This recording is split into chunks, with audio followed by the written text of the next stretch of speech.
Good afternoon, my dear students. Today's our lesson is the shoe shine.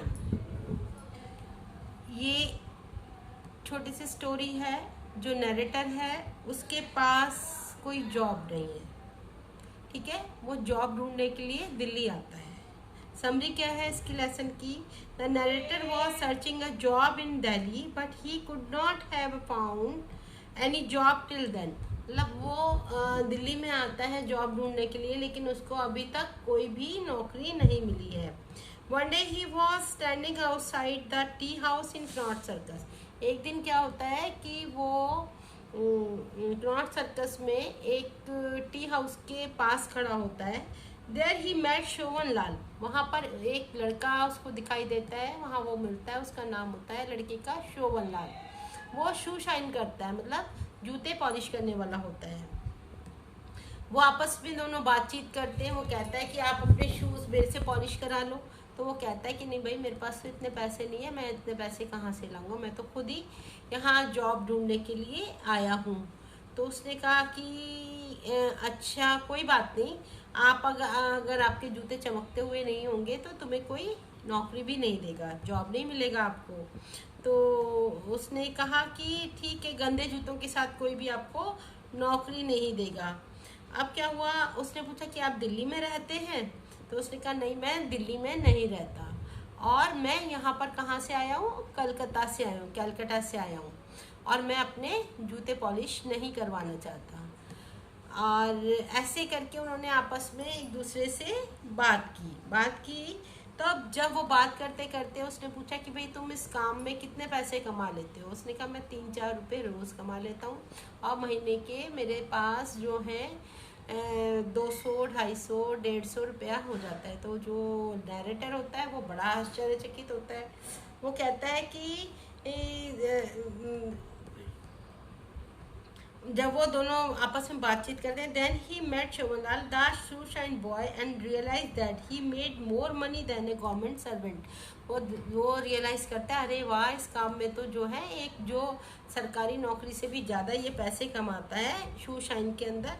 तो हम क्यों ना मैं भी ये ही काम शुरू कर दूँ। Both exchange details of their lives and narrator to wanted to take up the job of shoe shining. अब वो आपस में एक दूसरे की जो लिविंग स्टाइल है, जो कमाने का तरीका है, वो आपस में बातचीत करते हैं, अपने विचारों का आदान प्रदान करते हैं। तो जो नरेटर, जो लेखक है, वो एंड में ये सोचता है कि भाई मैं तो जो है ये शू शाइन का ही काम करता हूँ, ये इससे सबसे बढ़िया काम है, इसी में मुझे ज़्यादा पैसा मिलेगा।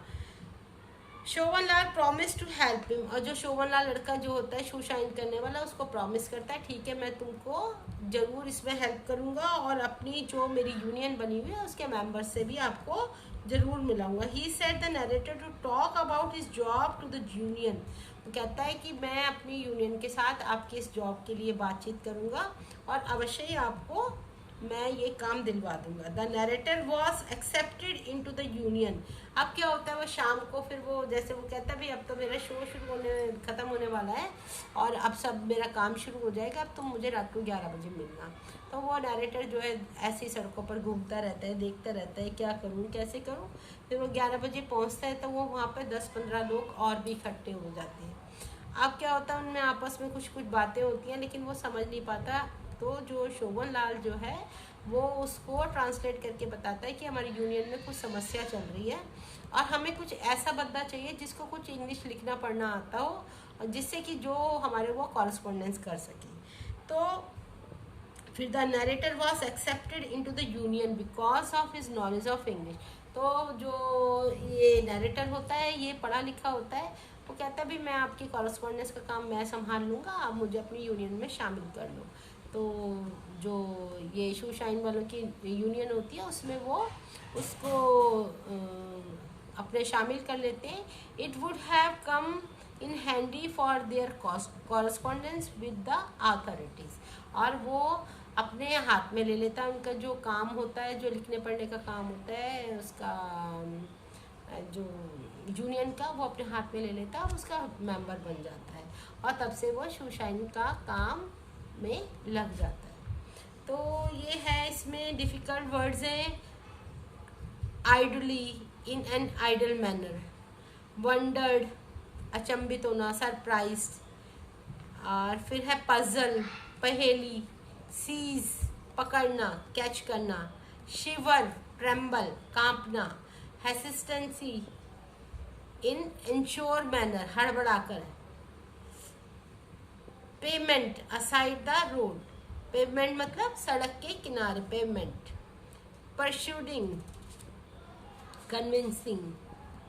फिर उसके बाद है आज का पोजेस, यानी कि धारण करना।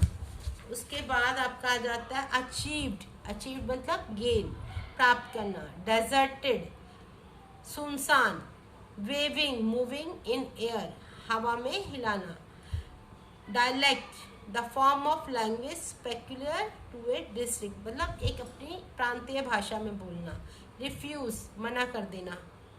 गुडविल, फीलिंग टुवर्ड्स अदर्स, दूसरे के लिए अच्छी भावना होना। ऑब्वियसली, स्पष्ट रूप से। कॉरस्पॉन्डेंस, पत्राचार, पत्र। हाँ, डिसअपियर्ड मतलब तितर बितर हो जाना। ये इसके वो हैं, आप लोग डिफ़िकल्ट वर्ड्स करना। उसके बाद पैसेज 1 and 2, इसके छोटे छोटे क्वेश्चन आंसर हैं, वो आपको मैंने लिखने के लिए दिए हैं।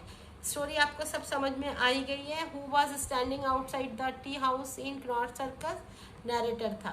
तो narrator was standing outside the tea house in Connaught Circus. फिर in which city was the narrator, कौन सी सिटी में था नैरेटर? दिल्ली में था। Why was he in the city, किस लिए आया था वो सिटी में? जॉब सर्च के लिए। He was searching a job in the city. Who came near the narrator and why? A shoe shine came, मतलब एक जो जूते पॉलिश करने चमकाने वाला लड़का था वो उसके पास आया और पूछा क्या तुम्हें अपने जूते साफ कराने, फॉर शाइनिंग हिज शूज, अपने जूते वो चमकवाने हैं, पॉलिश कराने हैं। How much money did the shoe shine से फॉर शू पॉलिश, कितने पैसा मांगा उसने उसको? उसने बोला कि मैं 4 आना लूँगा, 4 आना। लेकिन नैरेटर के पास तो पैसे ही नहीं थे, उसके पास तो चाय पीने के लिए भी पैसे 5 ही रुपये थे, तो वो क्या खाता और क्या ना करता। फिर सेकंड पैसेज में है आपका, who was walking along the street of Delhi, कौन जा रहा घूम रहा था दिल्ली के स्ट्रीट्स में? Narrator. What was thinking at that time, क्या सोच रहा था वो? He was thinking about the city's glorious past and its sad present state, मतलब जो पुरानी उसकी जो याद थी और जो प्रेजेंट उसकी जो स्टेज बनी हुई थी उसके बारे में सोच रहा था। What was the name of शूशाइन, शूशाइन वाले का नाम क्या था? शोभनलाल। Where was the narrator going to meet with शोभनलाल, कहाँ? क्नॉट सर्कस में मिला था। किधर मिला था वो? क्नॉट सर्कस में मिला था। इसके बाद आपके आ जाते हैं ये वाले जो फिल इन द ब्लैंक्स हैं। Rani sister has lost her husband, she dash by giving music lesson, तो इसमें आपका क्या आएगा answer? Rani sister has lost her husband, she makes her living, कैसे अपना जो लिविंग थी, अपना रहने का कैसे उसने बनाया था? म्यूजिक लेसन दे करके वो अपना खर्चा उठाती थी। We should not dash off peoples who stammer, जो लोग स्टैमरिंग करते हैं उसके ऊपर हमें कभी भी हंसना नहीं चाहिए। We should not make fun of people who stammer. Ahmed had broken a glass vase when his mother scolded him dash a dash face, तो इसमें क्या आएगा? अहमद हैड ब्रोकन, जब अहमद ने कांच का ग्लास तोड़ा तो उसकी मम्मी ने उसको स्कोल्ड किया, कैसे किया? ही पुल्ड अ लॉन्ग फेस, उसके मुंह को खींच करके। Amit was strong and healthy, last month he had influenza, he looks dash now pulled down, last month उसको इन्फ्लुएंजा हुआ था, इसलिए जो अमित था वो थोड़ा थक गया था, पुल डाउन हो गया था। इसको आपको कंप्लीट करना है कॉपी के अंदर। फिर उसके बाद है let's us learn grammar. Garima told her sister that her classmates were planning to visit the Lotus Temple. अब इसके अंदर जो है गरिमा टोल्ड हर क्या है आपका? क्लॉज में ये है सब्जेक्ट, ठीक है, that her classmate were planning to visit the Lotus temple.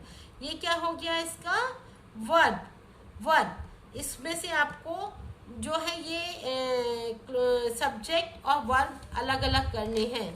इसके बाद में जैसे ये वाला है इसमें Garima told her sister that her classmates were planning to visit the Lotus Temple. इसमें क्या है, प्रिंसिपल क्लॉज हो गया आपका Garima told her sister, connector हो गया दैट, सबऑर्डिनेट क्लॉज हो गया आपका her classmate were planning to visit the Lotus Temple. Second है my father gave me a book, ये क्या हो गया आपका प्रिंसिपल क्लॉज। फिर उसके बाद कनेक्टर क्या है इसमें, which book had been publish NIOS, कौन सी बुक जो है NIOS ने पब्लिश की है, ये क्या हो गया सबऑर्डिनेट, सबऑर्डिनेट क्लॉज हो गया आपका। ऐसे Gaurav will attend the meeting dash, इसमें क्या है ये principal clause, though he is unwell these days, ये क्या हो गया सबऑर्डिनेट क्लॉज। इसमें मुश्किल कुछ नहीं है, थोड़ा सा समझने की बात है। आप जब प्रैक्टिस में आओगे 2 बार 3 बार 4 बार इन सेंटेंसेस को करोगे तो आपको क्लियर हो जाएगा कि कौन सा प्रिंसिपल क्लॉज है, कौन सा इस पर कनेक्टर है, कौन सा इस पर सबऑर्डिनेट क्लॉज है। और इसके बाद जो है छोटे छोटे क्वेश्चन आंसर आपको सब करने। एक लेटर मैंने आपके लिए दिया है, write an application to the principal of your school for fee concession. Fee concession के लिए आपको प्रिंसिपल को एक एप्लीकेशन लिखनी है, वो सभी बच्चे लिखेंगे और उसको लर्न करेंगे। कोशिश करें छोटे से छोटे और सही वर्ड्स में लिखें। अगर कोई प्रॉब्लम आती है आपको तो आप मुझे बताओ, मैं खुद लिखवा दूँगी इसको और आपको भेज दूँगी। किसी भी बच्चे को कोई परेशानी आती है तो आप इसको मुझे बताना, फिर मैं इसको आपको अलग से बना के एक फॉर्मेट आपको भेज देंगे, ठीक है। और आज का लेसन हम यहीं ख़त्म करते हैं। इसको आप अच्छे से सुनना और अंडरस्टैंड करना, लेसन को पढ़ना, क्वेश्चन आंसर करना, जो इसके फिल इन द ब्लैंक्स हैं, मल्टीपल चॉइस क्वेश्चन है, शॉर्ट क्वेश्चन आंसर्स हैं, वो आप उसको लर्न करके कॉपी के अंदर लिखना। Okay, bye bye, have a good day, thank you.